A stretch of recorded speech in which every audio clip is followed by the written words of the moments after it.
What's going on, guys? Welcome back to another video. So we're on Scream 5, the 2022 film, also known as Scream, which I could get into how dumb it is that these legacy sequels just use the same name as the original film, but I'm not going to get off that tangent, or I'm not going to get on that tangent, I should say. I'm going to go ahead and just say, of course, this is going to be a spoiler-filled review, so with that out of the way, let's get started talking about this film. And I do have to say, first and foremost, this was my first viewing of this film. If you guys have been watching the videos up to this point, you'll remember me saying in the beginning that I had seen all the original 4 films, didn't remember them very well, but I had seen all of them. I just hadn't seen the 5th or 6th one at all. So this was my first viewing, my complete first experience going in blind. And I will be honest with you guys, as somebody that said in my last review that I thought Scream 4 was the second best Scream, it's going to have to be bumped down a notch because I absolutely loved this new iteration of the Scream franchise, or Scream 5 as we call it. It was a very excellent, clever, thrilling legacy sequel that I think ranks among not just the franchise's best films, but one of the best legacy sequels of all time, to be honest. Like, I think it's right up there, honestly, with like Top Gun Maverick, Creed. I mean, it's one of the best in my opinion. It's so good. And I will say it's very similar in terms of films like Ghostbusters Afterlife, as well as Star Wars The Force Awakens, but I do think it uses its original cast much better than both of those films, in particular The Force Awakens and the sequel trilogy as a whole. And the story does have just enough callbacks, just enough member berries, while never feeling derivative or feeling like it's just cheaply ripping off of the original film or things that just came before it in general. There's also some really cool great homages while I'm kind of on this tangent of member berries. There's a lot of really great homages to Wes Craven, who passed away before this film was released, who, if you didn't know, was the original creator and mastermind director as well of this film. He also was the original creator of Nightmare on Elm Street. So he's a big deal in the horror genre, if you didn't know.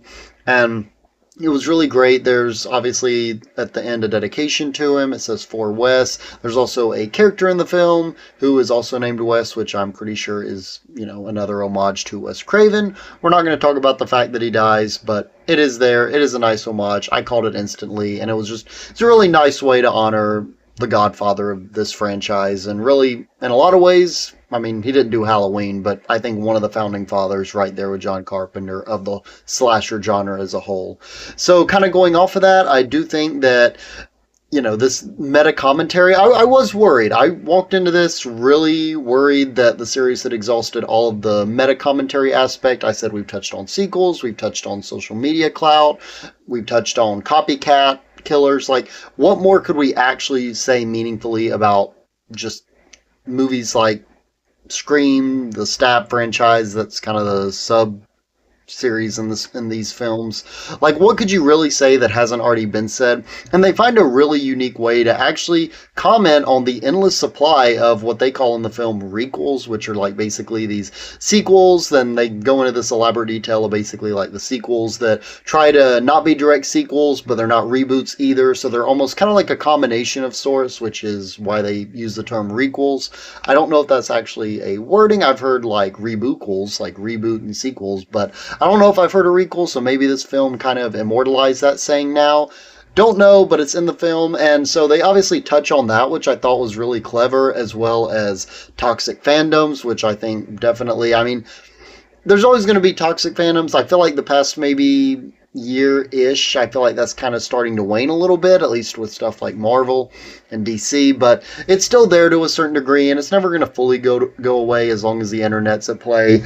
And so just finding a way to really tie those really prevalent themes that weren't even around, well, I mean, they were around, but they weren't as prevalent with any of the original 4 Screams as they are now. I just thought that was a brilliant way to provide fresh meta commentary to this franchise.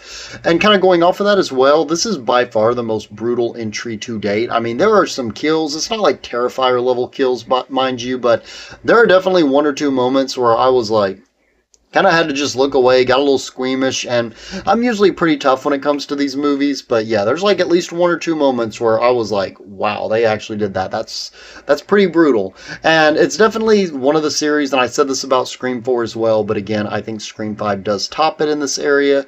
It's overall got some of the most intense ghost face sequences as a whole. Like, not necessarily kills, but just moments where you know he's around and you're expecting him to pop up anywhere.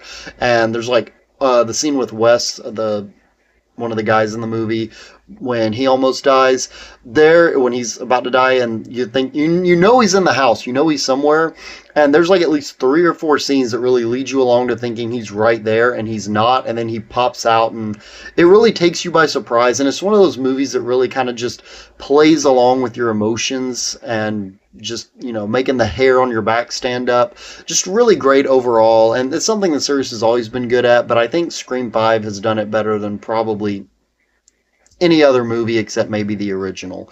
And speaking of the original cast is back together in this film. You've got Neve Campbell as Sidney. We've also got Dewey, rest in peace, and Gail, played by Courtney Cox, of course. They all come back. They're all great as ever. It was really great, especially to see Dewey come back into the role, and he's kind of this, you know, he kind of wants nothing to do with it. I was going to compare him to Han Solo, but not exactly a fair comparison, or at least how Han Solo was in Force Awakens, but he comes back out of retirement because it's a legacy sequel. You've got to have that kind of stuff. And he's helping out the newcomers, the Carpenter girls. He's helping them fight this Ghostface guy. And, you know, it's just really great to see him back in the role for like the 20 minutes that he's in this movie before he gets brutally stabbed and killed, which, you know, that kind of sucked, but at the same time, I mean, he goes out in one of the coolest ways ever, which I'm not going to get into, but yeah, it was really dope. And I also kind of feel like while Sidney and Gail and Dewey, they don't have a lot to do in this movie in terms of actually, like, they don't get a lot of personal character development, but they're there to kind of really be the supporting cast members. So if that's something that really has bothered you about a lot of these legacy sequels, I feel like it's done a lot more tastefully here, so I wouldn't be super concerned, but it is something that I think you guys should be on the lookout for. And I do think not only is the original cast great, but I think the newcomers are largely great as well. Jenna Ortega, who's obviously great in Wednesday, and she was in the Beetlejuice film as well. I mean, she has a really great performance. She's not given a lot to do, really. Like, she's in the beginning of the film, and then she's not a super main character until you get more into the third act of the movie. And I would even say she's not the main character. I would say that's Melissa Barrera as her sister, Sam Carpenter. But both of them really do give great performances. Sam in particular feels like a solid new protagonist who, at its core, really, she is the new protagonist of this movie series, or of these new Scream films. At least this one she is. And she feels similar to Sidney in a lot of ways, but also different because, one, she has the motivation of protecting her sister, which, you know, with Sidney, it was really fight to survive. It wasn't so much I have to protect anybody else necessarily. But additionally, it's revealed early on, like in the first 15-20 minutes of this movie, that she's actually the daughter of Billy Loomis, the killer of the first film, the one that was Sidney's boyfriend. So that's a really cool twist, and I think in general, not only does that twist really work to make it more personal and set her apart as a very different protagonist, but it also raises the stakes quite considerably. And then lastly, for the positives, I gotta talk about Jack Quaid and Mikey Madison. Both are the Ghostface killers in this movie, because there always has to be two. It's just a tradition at this point, kind of like what they touch on in the third act, ironically. And these are both Jack Quaid gives a very haunting performance, and they do a great job of really, again, making you not suspect these two characters at all, and kind of leading you along to the point where you think, well, surely it's not going to be Jack Quaid, or, you know, it's not going to be Mikey Madison, who's not a super main character, but they just find a way to throw you for some loops to where even if you expect it, you kind of doubt it just enough to when the big reveal comes out, you're kind of like, oh wow, I didn't see that coming. So that's really cool as well. But I love how both of these two are really just kind of the worst of the fandom. Like, and I'm not talking about people that get passionate. I mean, goodness knows I get passionate about Marvel, Star Wars, movies, games, whatever, even sports. I'm a pretty big sports guy, so I understand passion in any sort of fandom, but it's the kind of people that really take this too seriously to the point where they're more than willing to go harm or seek to cause harm on other people who, you know, maybe they see ruin something they loved or whatever. Like, goodness knows Rian Johnson got a lot of death threats for The Last Jedi, a movie that I'm not particularly the biggest fan of myself, but I would never wish harm on somebody for that.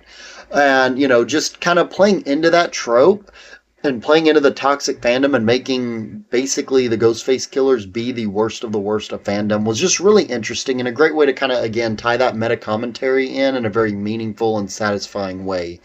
And yeah, kind of just last thing I can touch on here. This is really the only con that I have for this movie. I will say, kind of like with Scream 3, they balance a lot of ideas to the point where it kind of can get a little overwhelming. However, whereas with Scream 3, I just think it was a hodgepodge of ideas that were poorly put together. But here, I think there were really great ideas. I think a lot of these ideas really come together well. It's just on a first viewing, it can feel so overwhelming to the point where, especially in addition to not just the fact they're going for a bunch of different ideas, but it's also the fact that there's so many newcomers and new characters that it really just felt overwhelming for me, at least on first viewing. But I'm sure as I watch this movie more and more, which I most definitely will, I do own the movie series after all, it's probably not going to be something that bothers me as much, but it is still something that I do think puts this film just a little more back than it needs to be.